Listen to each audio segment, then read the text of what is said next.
नमस्कार मित्रांनो, आपण आलतो भरून तर आपण आलेलो आहे आता नगर मनमाड हायवेला. आपल्या गाडीत लोड असल्यामुळं आपण कुठून गेलो काय गेलो तुम्हाला सगळं सांगतो. कुणी आज वेगळ्याच प्रकारचं मशीन बघितलं. आपण आतापर्यंत हे मशीन बघितलं नव्हतं. हे मशीन कशाचं आहे तुम्हाला जर माहित असलं तर मला कमेंट करून सांगा. आपली गाडी आणि आपण निघालो होतो मग भरून तर आपल्याला कुठशी खेप आहे काय माहिती. तर आपण कोलारमधून बाबळेश्वर मधून निर्मळ पिंपरी मग आपण या बायपासला आलतो. पुणे आता या बायपासने चाललोय. आपण शिर्डीच्या पुढे निघणार होतो. सावळीवर फाट्यावर तो रस्ता सरळ कोपरगावला जातो. आपल्या गाडीचे टायर पण लय गरम झालते उन्हाने.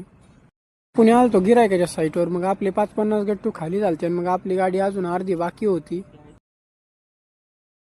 आपली गाडी झालती खाली. मग आपण अजून एक खेप भरायची होती आपल्याला. तेवढे ते घर दिसले. घर सगळे पाडलेत. कशामुळे पाडले काय माहिती. पुणे आलतो मग कंपनीत आपल्याला